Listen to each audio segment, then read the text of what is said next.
MasterBoris here with a new video. What's good in the hood? Chicken nuggets with some hot sauce on them combos. I know this video is kind of late. I should have did it right after E3 was over, but I was doing other things and trying to get some videos, some good content for y'all. But I want to talk about this now since it's been about a week or so ago since E3. And dang, I should have went. But I'm thinking about going next year for sure, just for the experience.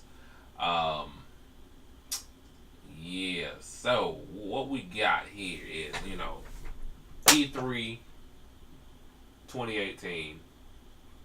Who won? Who won this year's E3? All right, it's for Microsoft. You got Halo Infinite, which they ain't show no gameplay. Forza Horizon 4, which they spent more time on that game than any other game that they showed. Gears of War 5 and 2 Gears of War spin-off games, which that they showed last. Announced a new studio. Microsoft was being braggadocious about what they was doing.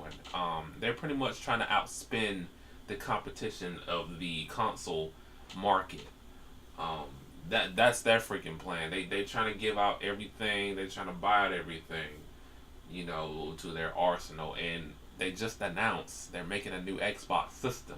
So I did say about 2 years ago, I said game consoles is going to be like cell phones. They're going to release them every year, and Microsoft might be the first candidate for that.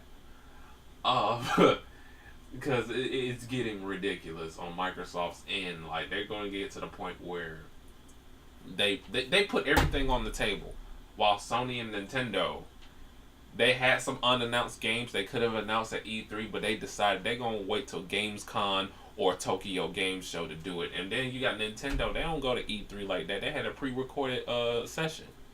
I mean, they had the Treehouse, but a lot of these major companies, they don't go to E3 like that because it's not really, I wouldn't say beneficial. It's just that there's other big things they go into, and especially the Japanese, they like to go to their own conventions, their own events. So, but this is the American division that is doing this.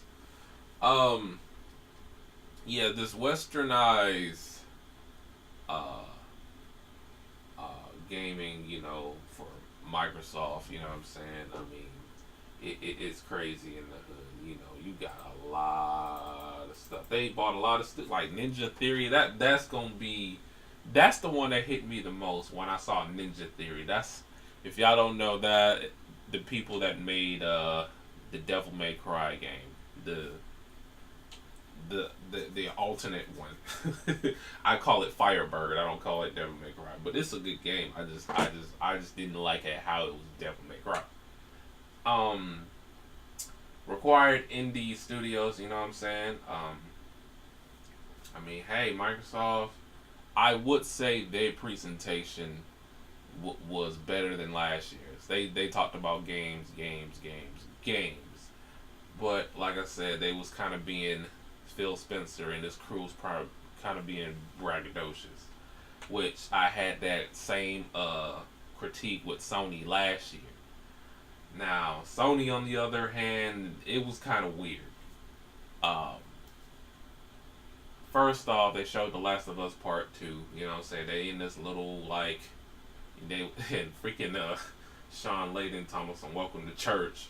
And I'm like, what the heck is going on? And then afterwards, they went into the big arena, you know what I'm saying? So it was like a 15-minute break, and I feel like in a way it kind of broke momentum a little bit. He could have just showed it on the main stage. A lot of exclusives. Sony has the exclusives. Okay. Sony has these. Microsoft mainly Microsoft's games that they show is going to be multi-platform. So for Halo Infinite, Forza Horizon 4, Gears of War 5, what else? Crackdown 3. Finally, they showed it, and shout outs to Terry Crews. But back to PlayStation, Sony. I mean, you got Last of Us Part 2. I don't know why there's a controversy of Ellie kissing another girl, which they pretty much told you in the Left Behind DLC in the first game. You know, she was coming to be, where, she likes girls. You know what I'm saying? I don't know why that's a controversy. There you have it with that. I mean, I didn't mind it. I'd give that a pass. But the Gears of War 5 situation kind of bothered me, and I'll probably talk about that in a different video. Or probably when the game comes out next year. I don't know. I'm still deciding. And next we got Ghost of Tsushima, which I like stuff like that. I like games like that. I mean, it's incredible getting that on release. Ridiculous. Resident Evil 2. No, it's not a remaster. I know it says it on this picture. It's a remake. It's the reboot Resident Evil from, the reboot that just came out last year. I'm not even sure if that's Leon Kennedy. That don't even look like him. Oh, it probably is Leon Kennedy. It's a young version of him. They just designed him differently. Death Stranding. I don't get what the heck is going on. Like, I don't know. You have to be really, really high to get what's going on here. So I take it as that Norman Reedus character. It seems like you're probably dead. You're in a different plane of Earth, and you see shadows. You see invisible monsters, and they're trying to capture you. And soon as you get near of the baby that keeps showing, I guess the baby gives you life, or the female characters that's in the game, they're supposed to give you the open door to go to the reality of the world that the deaf people are trying to get you. I don't even know what is going on. Kojima has not explained not one thing about the game, about the story. They just show clips for the past 3 years. Spider-Man getting that on release. Open world Spider-Man. Listen to me. Open world Spider-Man. That's a no-brainer. Sony brought it, but I felt like something was missing. Like I said, I'm going to go to Nintendo with this. Both of them have been holding back on unannounced games. Okay, that's supposed to be coming out probably this year or next year. Nintendo is what I expect. A lot of people were disappointed in Nintendo, but it was what I expect from them. You know what I'm saying? They was gonna show, their games, their AAA titles, and Super Smash Bros. Ultimate, which we didn't know it was Super Smash Bros. Ultimate at the time until we saw everything. I mean, I did a live stream for y'all on Twitch, doing a live stream reaction on the Smash Brothers mainly. Super Mario Party, Fortnite is playable on the Switch. I didn't really pay attention to that. I was surprised to see Fortnite being playable on the Switch, and I even got it on the Switch. That's how I fell off from that game. Like, I played that game last year, and then I stopped playing it. The Pokemon Plus, I told you, I said, if they have a Pokemon Go on the Switch, it's a wrap. So the Switch is going to sell like hotcakes, especially on the holidays. Especially when Super Smash Bros. Come out this December. Okay, Nintendo, they got it. They had a great showing too.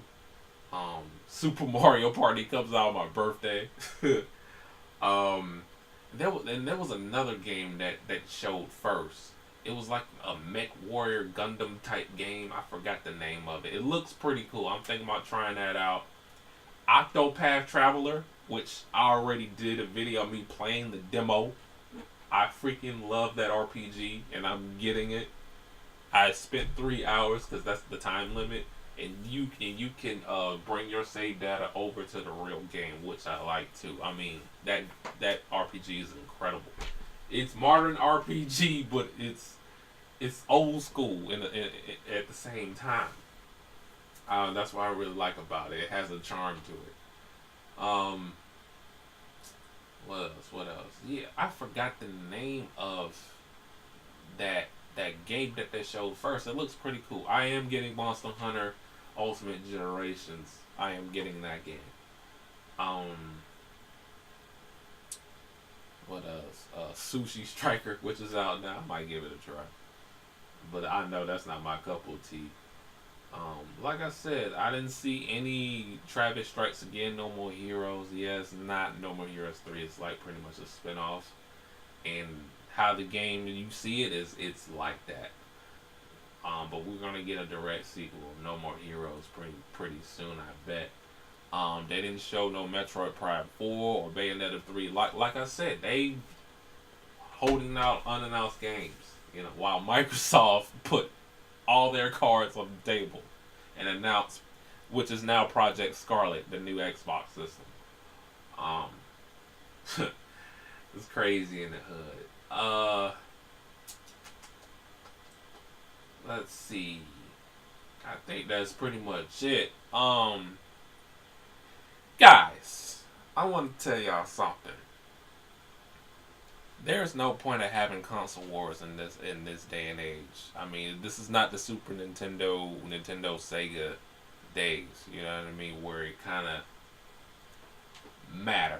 You know what I'm saying? Like, I am a fanboy of games and the games that come with it in the system. If it happened to be Microsoft, then I will play it on Xbox or more. If it happened to be on PlayStation, I probably have to play on PlayStation more. If it happened to be Nintendo, I have to play it on Nintendo more.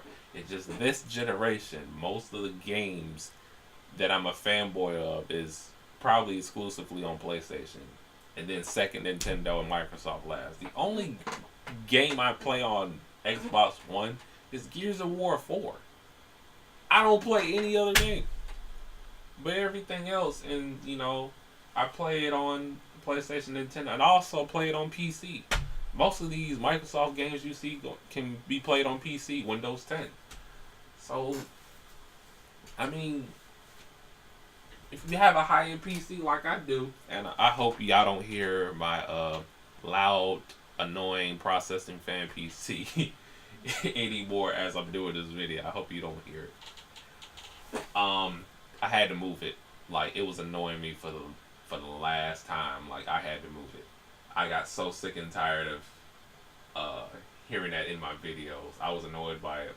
So, I fixed that, hopefully. Hopefully you can enjoy my videos more. But I digress. Yeah, I mean, we got these games and these game systems, right? And we need to learn how to balance it out, or just don't. It can be all fun and games, you know what I'm saying. But some people take this console way too seriously. I mean, way too serious to the point, like especially Xbox fanboys. They'll defend Microsoft to the day they die. I was like, is they cutting you a check? Is Bill Gates giving you a check to talk like that? No, he's not. Okay, they lost this generation. Just deal with it. But it seems like they're gonna pick back up in probably the next generation, the ninth generation.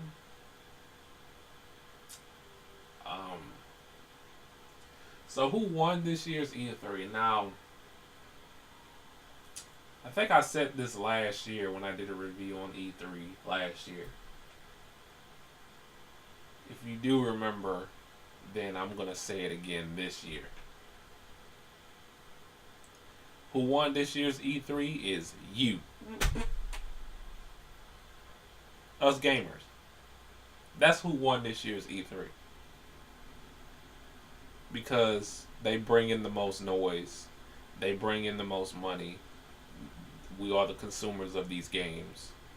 They enjoy what they do. They enjoy playing these games. And that's about it. It's you. That's who won E3. Who came to the event, who experienced the event, and everything about it. I'm your host, Master Boris. And I'm out!